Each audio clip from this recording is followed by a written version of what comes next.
Jail जानते हैं आप कहाँ हैं? कभी गए हो उस मिलिट्री स्कूल में? मैं खुद मिलिट्री स्कूल का पढ़ा हूँ। अखिलेश जी केवल ज्ञान मत बांटिए, राहुल गांधी जी के साथ बैठकर। अरे हमारा दर्द नहीं समझोगे, हम आपका दर्द चेहरे से पढ़ते हैं। उत्तर प्रदेश से जब से हारे हैं तब से कोई नमस्कार नहीं कर रहा है। तकलीफ वो है आपको। बहुत ताकतवर कहते थे आप अपने आप को, जिसने हराया उसको नहीं ये हटा पा रहे हैं। अब बात समझ में नहीं आई ना? और जो अग्निवीर वाली नौकरी है सभापति महोदया, कोई भी नौजवान जो फौज के लिए तैयारी करता है वो कभी स्वीकार नहीं कर सकता। अखिलेश यादव जी सुन ले, अग्निवीर में 100% एम्प्लॉयमेंट की गारंटी है और रहेगी। क्या इन स्कीम से 5,000 रुपए देकर के आप नौजवान का भविष्य बनाना चाहते हैं?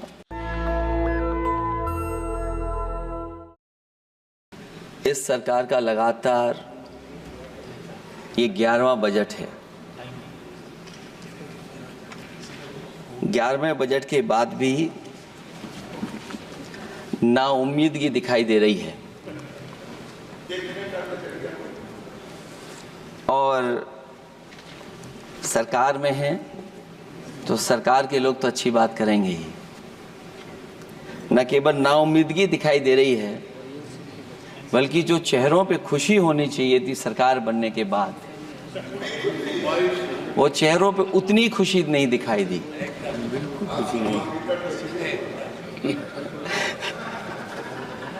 ये 11वें बजट में बेरोजगारों के लिए, युवाओं के लिए, गांव के लिए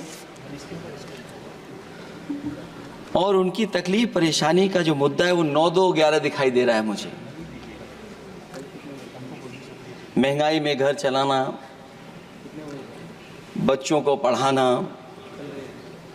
और घर के बड़े बुजुर्गों की दवा इलाज से लेकर के महंगाई का जो सामना करना पड़ रहा है, ये बातें परिवार वाले बखूबी जानते हैं।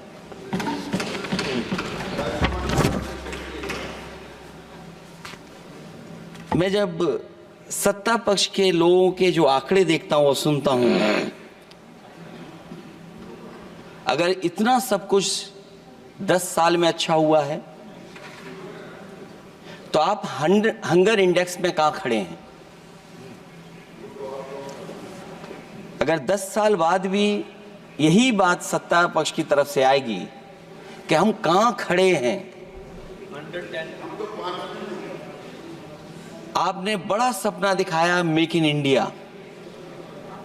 उत्तर प्रदेश जैसे बड़े स्टेट से सबसे ज्यादा लोकसभा के सांसद चुने जाते हैं। हमें कोई बहुत बड़ा प्रोजेक्ट नहीं मिला, कोई बड़ा प्रोजेक्ट नहीं मिला। प्रधानमंत्री जी मिले हमें।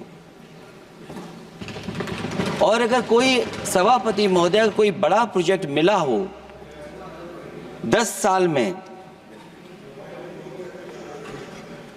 कोई आईआईएम मिला हो, कोई आईआईटी मिली हो और जो ट्रिपल आईटी किसी समय पर उत्तर प्रदेश को मिली थी, क्या उसमें क्या सहयोग सरकार की तरफ से हुआ है? न केवल ये संस्थाएं बल्कि गवर्नमेंट जो एजुकेशन की इंस्टीट्यूशंस हैं वो सेंट्रल की तरफ से कौन सी नई आ गई? मेडिकल के क्षेत्र में कोई बड़ा संस्था आई हो? जो 2 एम्स आए हैं, मुझे याद है कि रायबरेली का एम्स भी समाजवादी सरकार में जमीन दी गई, उसके परिणाम है कि वह एम्स बन गया। गोरखपुर में भी जो एम्स आया समाजवादी सरकार थी, जमीन दी गई तब एम्स आया। और जो एम्स आ भी गए हैं अगर वहां 2, क्या उनमें पर्याप्त इलाज मिल पा रहा है?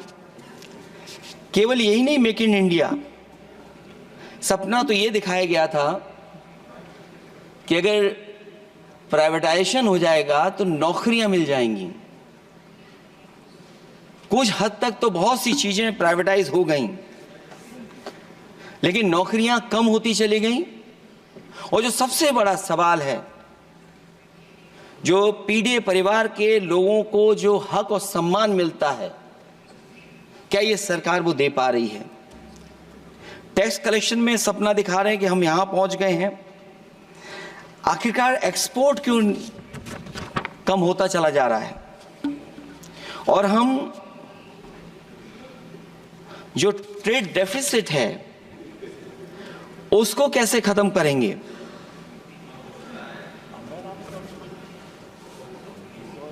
दस साल में अगर हम वहीं के वहीं खड़े हैं और कोई ऐसा कुछ न दिख रहा हो और परिणाम जो रिजल्ट आए हैं यूपी के, उसमें दिखाई दे रहा है कि आपने कितना काम किया है।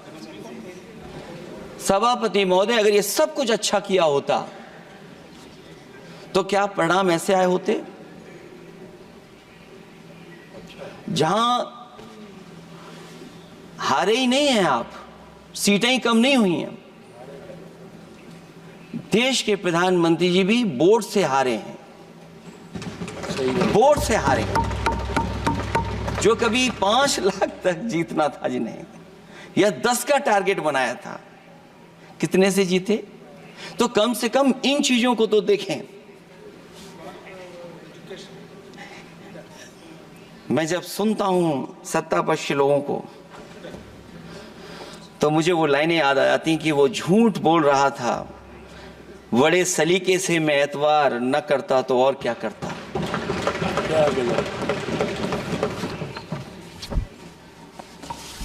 मुझे याद है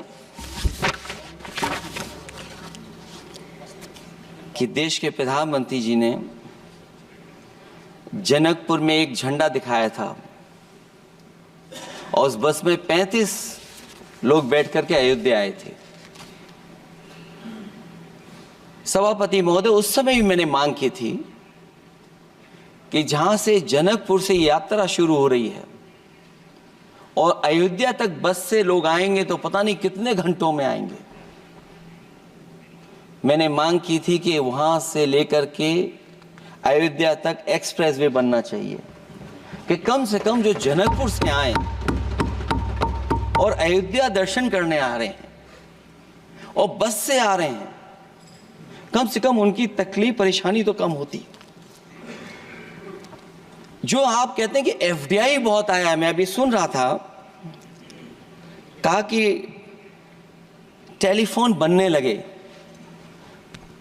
टेलीफोन बन नहीं रहे हैं, मोबाइल बन नहीं रहे हैं। वो समाजवादी पार्टी के समय पर नोएडा में जो इंडस्ट्रियल पॉलिसी थी, इलेक्ट्रॉनिक पॉलिसी थी, उसके तहत आई थी। वो इंडस्ट्री जितनी आई है उस समय उस पॉलिसी के तहत आई और बन नहीं रहा है, मेक इन इंडिया नहीं हो रहा है। लेकिन जमीन किसने दी है? जमीन किसने दी थी उन लोगों को? बिना जमीन पर हवा में बना दो तो मैं आपका धन्यवाद दूंगा। उस पॉलिसी के तहत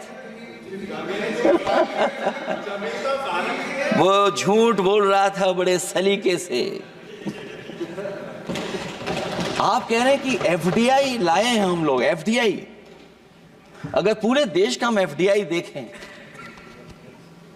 तो उत्तर प्रदेश को कितना एफडीआई मिला है? सभापति महोदय, अगर 1% से ज्यादा भी एफडीआई उत्तर प्रदेश को मिला हो तो बताइएगा आप। जो प्रोजेक्ट डिले हो रहे हैं, जिसकी वजह से कॉस्ट ओवररन हो रही है, उसका जिम्मेदार सभापति महोदय कौन है?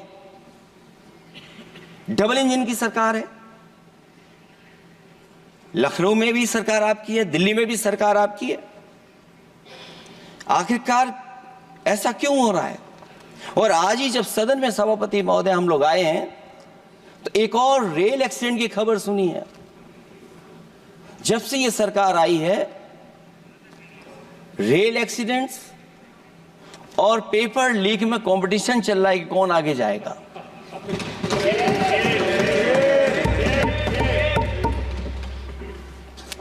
मैं तो अखबारों में पढ़ता था सभापति महोदय कि तोड़ फोड़ करके ये सरकार बनाते हैं। अभी एक सदस्य पिछली बार वो तोड़ फोड़ कर करके शायरी भी बनाने लगे हैं।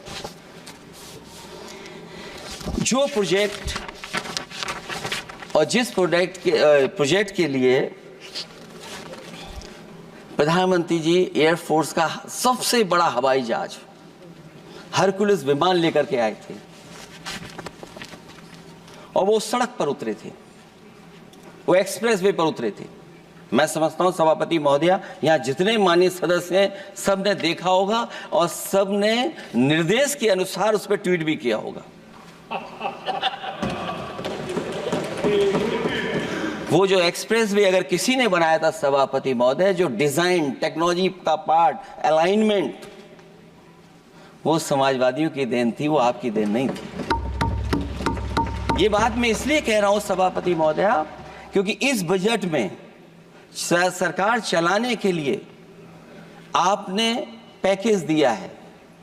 हमें कोई नाराजगी नहीं है पैकेज देने की, आप पैकेज और दीजिए। लेकिन अगर आप बक्सर से भागलपुर एक्सप्रेसवे बना रहे हैं तो आप उत्तर प्रदेश की पूर्वांचल एक्सप्रेसवे को क्यों नहीं जोड़ रहे हैं? और मैं तो कहूंगा आपसे कि केवल अगर आप 25 किलोमीटर जोड़ देंगे, जहां पूर्वांचल एक्सप्रेसवे रुक गया था, केवल 25 किलोमीटर आप जोड़ देंगे तो दूसरे काम को अपना जो बनाते हैं, आप ये कह पाएंगे कि दिल्ली से लेकर के आपने भागलपुर तक एक्सप्रेसवे दिया है। हाँ जी, वो अभी से नहीं, बहुत पहले से बन रहा है। बहुत पहले से बन रहा है। मैं ये नहीं कहना चाहता कि क्या दिया आपने, मैं ये कहता हूं कि अगर आप बक्सर से भागलपुर एक्सप्रेसवे दे रहे हैं केवल बिहार के लोगों को खुश करने के लिए, मैं उससे सहमत हूं कि आप बिहार की तरक्की के लिए एक्सप्रेसवे दें, लेकिन जो पखनपुरा, जो आखिरी गांव है जहां पर छूट गया है, वहां से आप क्यों नहीं जोड़ रहे हैं? और हमारे स्टेट के लिए आप कोई नया एक्सप्रेसवे क्यों नहीं दे रहे हैं? आप हमारे लिए क्यों नहीं दे रहे हैं एक नया एक्सप्रेसवे? आप दिल्ली के बजट से दे रहे हैं, आप यूपी अपने बजट से बना रहा है। आप बताइए कोई यूपी को आपने एक्सप्रेसवे दिया हो? कोई एक्सप्रेसवे नहीं दिया। और मैं तो कहूंगा, और याद दिलाइएगा अपनी सरकार को, एक बुंदेलखंड एक्सप्रेसवे बना था, अभी बताएंगे आपको उसका भी। सभापति महोदय, एक बुंदेलखंड एक्सप्रेसवे दिया सरकार ने, उत्तर प्रदेश सरकार ने, वो दिल्ली के बजट का नहीं है। मैं मांग कर रहा हूं कि दिल्ली के बजट से कोई एक्सप्रेसवे मिलना चाहिए। जो बुंदेलखंड एक्सप्रेसवे दिया, प्रधानमंत्री जी उद्घाटन कर करके वापस लौटे। अब रिपेयर का पैसा कौन देगा? वो आज भी रिपेयर मांग रहा है। सभापति महोदय, कोई कल्पना कर सकता है कि नया एक्सप्रेसवे बना हो जिसका प्रधानमंत्री जी ने उद्घाटन किया हो, वो आज रिपेयर मांग रहा हो? और वो एक्सप्रेसवे 6 लेन नहीं है, वो 4 लेन है। मैं इसमें भी सुझाव देना चाहता हूं, ये जो बुंदेलखंड वाला एक्सप्रेसवे है, ये अभी 15,000 करोड़ से ज्यादा का बना है स्टेट गवर्नमेंट का। इसको मुनाफा नहीं हो रहा, टोल कलेक्शन नहीं है बहुत ज्यादा। इसको सतना से जोड़ दिया जाए और बुंदेलखंड जहां से शुरू हो रहा है हमारे डिस्ट्रिक्ट इटावा से, कम से कम उसको हरिद्वार तक ले जाना चाहिए। अगर हरिद्वार से लेकर के सतना लोग चले जाएंगे तो शायद बुंदेलखंड के लोगों को भी लाभ होगा। और सबसे बड़ी बात है सभापति महोदय, दिल्ली और लखनऊ मिलकर के उन एक्सप्रेसवे की सेफ्टी से और उसकी डिजाइन से खिलवाड़ कर रहे हैं। जो इंडियन रोड कांग्रेस कहती है, जो डॉक्यूमेंट कहता है, वो ये कहता है कि मीडियन सड़क का 12 मीटर से लेकर के 14 मीटर होना चाहिए। आप जाकर के देख के आइए, जो पूर्वांचल वाला बना है उसका मीडियन कितना है? क्या भविष्य में आपने चलने वालों की सेफ्टी के साथ खिलवाड़ की है कि नहीं की है? ये आपको विचार करना पड़ेगा। जिस समय लद्दाख और चीन को लेकर के सवाल उठा था सभापति महोदय, उस समय पॉलिटिकल पार्टी से सुझाव मांगे गए थे और सुझाव ये मांगे गए थे कि आप क्या सुझाव देना चाहते हैं। तो उस समय जो सुझाव समाजवादी पार्टी ने दिया था, वो सुझाव ये था कि लिपू लेक से लेकर के आपके ग्वालियर तक 6 लेन हाईवे बनना चाहिए। कभी जरूरत पड़ने पर सीमाओं पर हमारी फौज का आना जाना जल्दी हो जाए। और मुझे याद है, जो अखबारों में मैंने पढ़ा था, सरकार ने उसको स्वीकार कर लिया था कि 6 लेन हाईवे बनेगा वो, लेकिन जब टेंडर की बात आई तो सुनने में आया कि वो 4 लेन बनने जा रहा है। और अभी जब वो काम हो रहा है, जब काम मैंने दोबारा उसको देखा तो पता लगा कि डबल लेन पेव शोल्डर बन रहा है। सोचिए कहां 6 लेन बनाने की बात थी, आप डबल लेन पेव शोल्डर बना रहे हैं। और पता नहीं कौन उस हाईवे को डिजाइन किसने किया है डिजाइन, कि जितने भी कस्बे उसके आसपास पड़ रहे हैं, कस्बे वाले अब नाला कहां से बनाएं, घर ऊंचा करें कि सड़क को तोड़ें। बहुत सारे कस्बों को वो समस्या के संकट में डाल दिया है सरकार ने।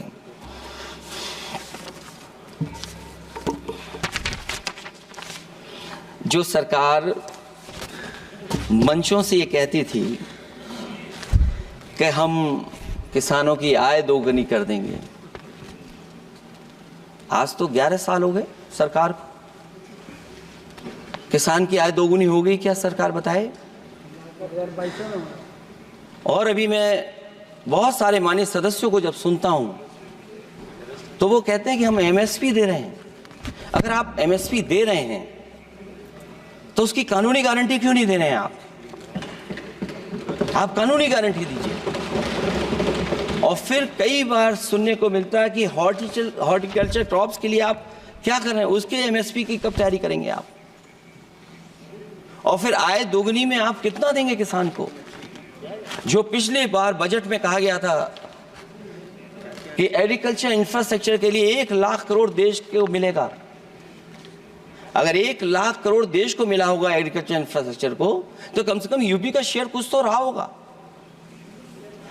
सभापति महोदय, सरकार ने अगर एक भी मंडी बनाई हो तो बता दें।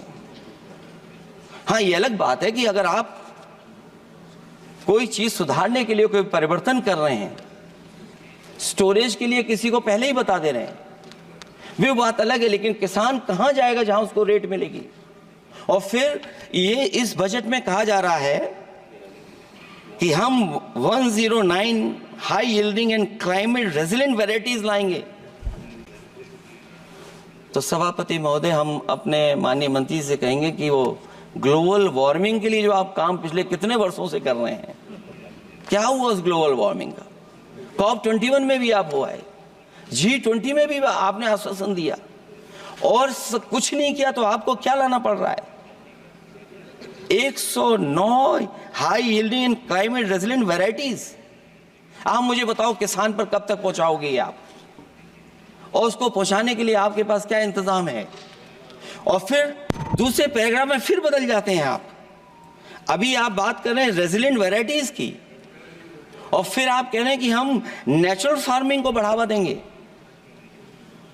सभापति महोदय, इस सरकार बताए कि रेजिलिएंट क्रॉप सीड्स कब तक पहुंचा देंगे, उससे लाभ किसानों को कैसे मिलेगा? और फिर नेचुरल फार्मिंग जो अभी भी कर रहा है किसान कई जगह पर, उसके लिए क्या अलग से पैकेज है आपके पास बजट में? आपने तो केवल सभापति महोदय एक चीज सीखी है पार्ले जी बिस्किट से, महंगाई और मुनाफा। इस सरकार ने 10 साल में डीएपी की बोरी को और खाद की बोरी को छोटा कर दिया। इससे और ज्यादा छोटा मत करना आप। और आपने डीएपी, जब किसान डीएपी लेने गया तो सरकार ने कहा कि बिना नैनो यूरिया के आप नहीं मिलेगा आपको। मैं सरकार से जानना चाहता हूं कि नैनो यूरिया से क्या लाभ पहुंचा है किसानों को, ये बताइए। नैनो यूरिया से क्या लाभ पहुंचा है सरकार बताए।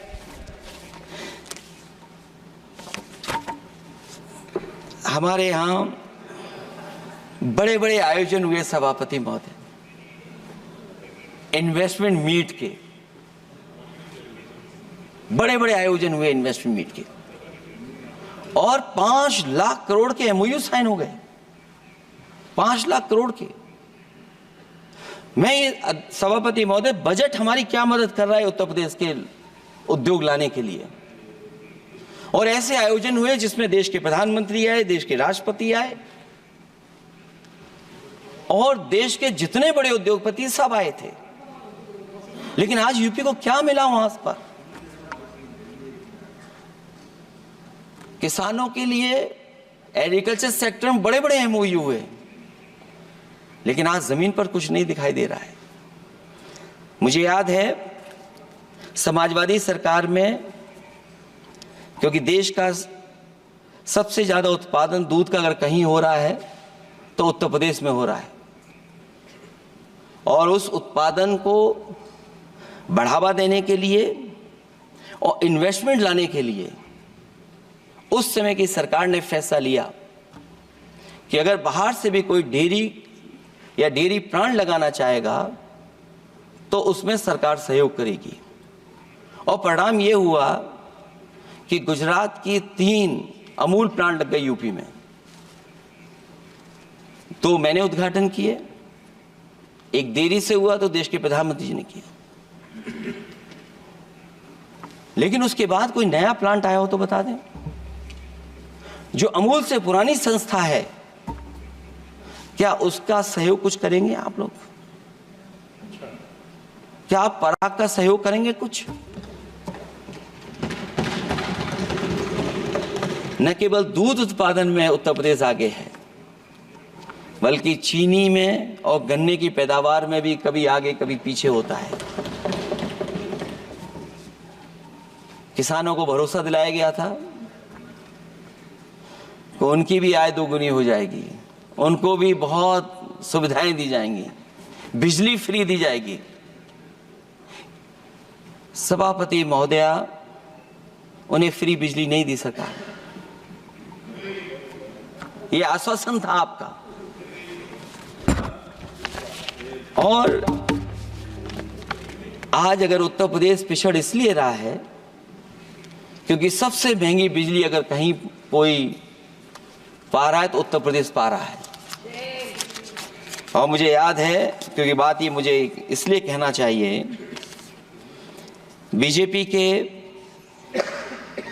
एक विधायक जो सबसे बुजुर्ग थे, वो देश के प्रधानमंत्री जी के क्षेत्र में बिजली 24 घंटे आए, उसके लिए वो धरने पे बैठ गए थे।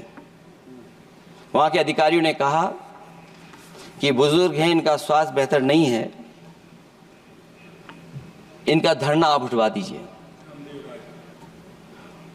मैंने सभापति महोदय उनको बुलाया, मैंने उनकी बात सुनी। उन्होंने कहा कि प्रधानमंत्री जी के क्षेत्र में 24 घंटे बिजली होनी चाहिए। उसी दिन मैंने फैसला ले लिया कि प्रधानमंत्री के क्षेत्र में 24 घंटे रहेगी बिजली।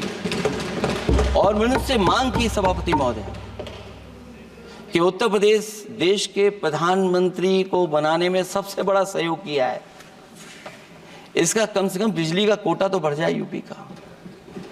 वो 8 साल हो गए, उत्तर प्रदेश ने देश के प्रधानमंत्री को तो दे दिया, लेकिन अभी तक बिजली का कोटा नहीं बढ़ा। हमें उम्मीद है 11 शुभ होता है, इस 11वें बजट में कुछ सुविधाएं ऐसी उत्तर प्रदेश को दी जाएंगी जिससे वहां के लोगों को लाभ पहुंचे, मदद पहुंचे।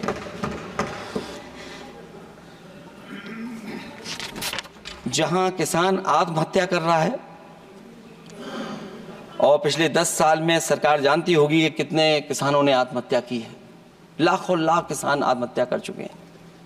जहां किसान तकलीफ और परेशानी में है, वहीं सबसे ज्यादा अगर संकट किसी चीज पर आया तो वो नौकरी पर आया है, रोजगार पे आया है। जब सरकार का बजट मैं पढ़ता हूं तो जो स्कीम्स लाई जा रही हैं उसमें, क्या ये स्कीम नौजवान को पक्की नौकरी दिलाएगी? क्या इन स्कीम से 5,000 रुपए देकर के आप नौजवान का भविष्य बनाना चाहते हैं? आप क्या दे रहे हैं आप? और मुझे तो ये लगता है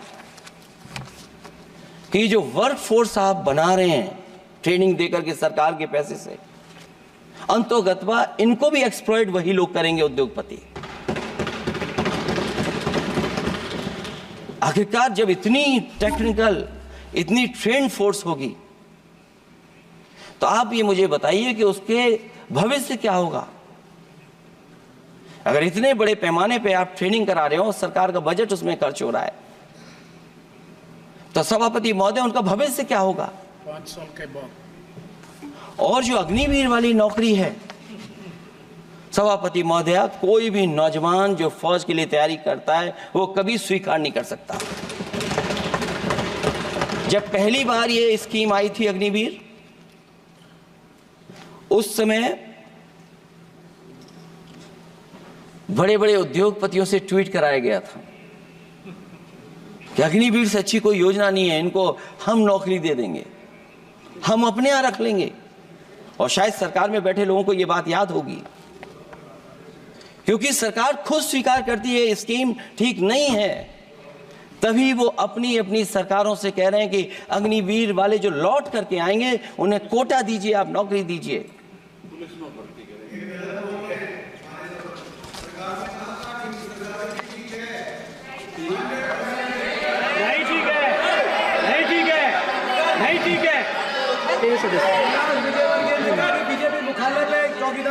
सभापति महोदया, मैं बैठ जाता हूं, आप खड़े होकर के कह दीजिए अग्निवीर व्यवस्था अच्छी है। मैं इस सभा में खड़े होकर कहता हूं, उस राज्य से तो हिमाचल प्रदेश से जिसने पहला परमवीर चक्र विजेता मेजर सोमनाथ शर्मा दिए, कारगिल के युद्ध में सबसे ज्यादा शहीद होने वाले हिमाचल प्रदेश के वीर नौजवान थे। 4 परमवीर चक्र विजेता हुए, उसमें से 2 कैप्टन विक्रम बत्रा और सूबेदार संजय कुमार हिमाचल प्रदेश से हुए। और मैं कहता हूं, जी हां, जो लंबे समय से मांग थी 1 रैंक 1 पेंशन की किसी सरकार ने पूरी नहीं की, वो नरेंद्र मोदी जी की सरकार ने यहां पर पूरी की है। और मैं एक बात और कहता हूं, अखिलेश यादव जी सुन ले, अग्निवीर में 100% एम्प्लॉयमेंट की गारंटी है और रहेगी। माननीय सदा साहब अपनी बात। सभापति महोदया, जो मैंने बहुत छोटा सवाल पूछा था, मैं दूसरी बात कहता हूं, अगर ये जो बात आप कह रहे हो, तो आपको जरूरत क्यों पड़ रही कि आपको उत्तर प्रदेश में और प्रदेशों में कोटा देना पड़ रहा है 10%? सभापति महोदया, सभापति महोदया, सभापति महोदय, बैठिए। सभापति महोदय, जहां तक परमवीर, रुक जाइए,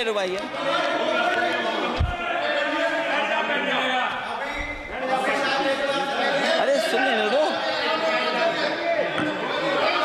माननीय सदस्य साहब अपनी सभापति महोदया, सभापति महोदया, चैल जानते हैं आप कहाँ हैं? चैल जानते हैं आप कहाँ हैं? कभी गए हो उस मिलिट्री स्कूल में? मैं खुद मिलिट्री स्कूल का पढ़ा हूँ। और आप परमवीर चक्र की बात कर रहे हो, तो हम भी तमाम नाम गिना सकते हैं। माननीय सदस्य से मैं आग्रह कर रही हूँ, आपस में चर्चा न करें। सभापति महोदया, ये सभापति महोदया, जी 1 मिनट से भी कम, मैं आपके सामने कहना चाहता हूं, ये तो केवल मिलिट्री स्कूल गए हैं। मैं आज भी टेरिटोरियल आर्मी के 124 रेजिमेंट में कैप्टन के रैंक पे अपनी सेवाएं दे रहा हूं। अखिलेश जी, केवल ज्ञान मत बांटिए। राहुल गांधी जी के साथ बैठकर अब वहां बुलाने का झूठ बोलने की आपको आदत पड़ गई। प्लीज बैठिए, प्लीज। माननीय सदस्य से मैं आग्रह कर रही हूं, आप अपनी बजट पर चर्चा करें। सभापति महोदया, आपका समय पूरा हो गया है, मैं प्लीज कंप्लीट करिए। सभापति महोदय, मैं इसलिए नहीं कह रहा, मैं क्या बात कहना चाहता हूं, शायद मंत्री जी नहीं रहे इसलिए तकलीफ परेशानी ज्यादा है। और आप, अरे हमारा दर्द नहीं समझोगे, हम आपका दर्द चेहरे से पढ़ते हैं। अच्छा, दर्द मैं बताता हूँ।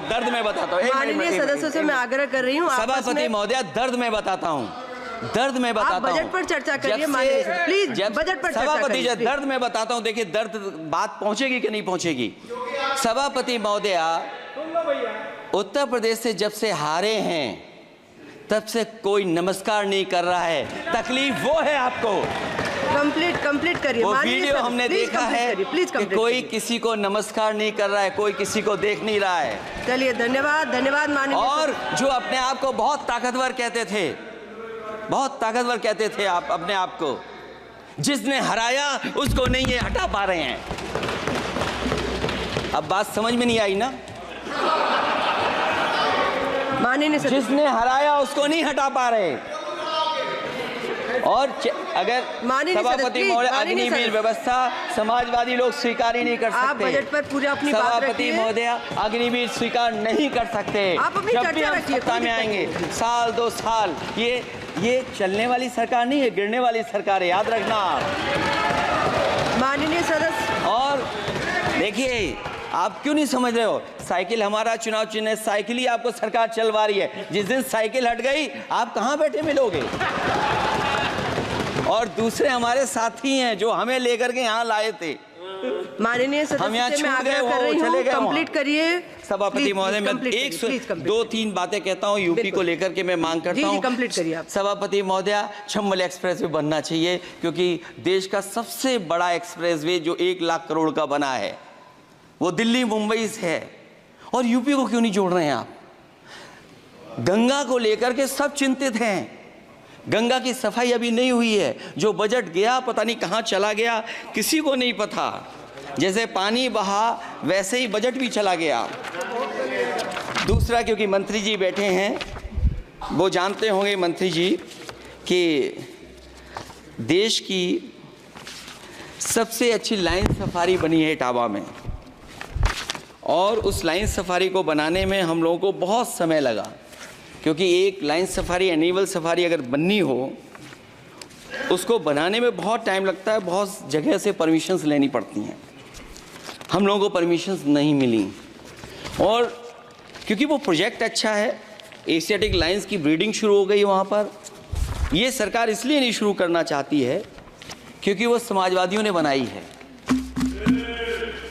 पहली बार देश में एशियाटिक लाइन्स पैदा हो रहे हैं। नहीं, वहाँ पर इटावा में पहली बार हो रहे हैं, और वो इसलिए नहीं शुरू कर रहे हैं। और वो शेर मैं बता दूंगा आपको, शेर आया था कि कोई और आया था, वो कहानी मैं नहीं पढ़ूंगा यहाँ पर, फिर मैं बोल दूंगा तो फिर कहोगे कि क्या बोल दिया मैंने, इसलिए मत बुलवाइए तो ही अच्छा है। कि कुछ तो धन्यवाद माननीय सदस्य, धन्यवाद। कुछ मत बुलवाइए मुझसे। सभापति महोदय, मैं ये कहना चाहता हूँ कि लाइन सफारी, एनिमल सफारी उस क्षेत्र की, यूपी की प्राइड है वो, कि पहली बार ब्रीडिंग सेंटर एशियाटिक वहाँ पर बन गया है। दिल्ली की सरकार और यूपी की सरकार मिल करके उसको शुरू नहीं होने दे रही है। मुझे उम्मीद है कि उसको शुरू करवा देंगे आप। और आखिरी में मैं कहता हूँ, चलते चलते आप 2 लाइनें कहता हूँ, बुनियाद को नकार कर जो इमारतें उठाएंगे, हम भी देखते हैं वो किस मंजिल तक जाएंगे। धन्यवाद। बहुत बहुत नेशनल दस्तक की आपसे गुजारिश है कि अगर इसको बचाना चाहते हैं तो नेशनल दस्तक को सब्सक्राइब करने के लिए रेड कलर के सब्सक्राइब बटन को दबाएं, फिर बेल आइकन की घंटी दबाएं। नेशनल दस्तक को बचाने के लिए बहुत जरूरी है कि हर खबर को शेयर करें, लाइक करें, कमेंट जरूर करें।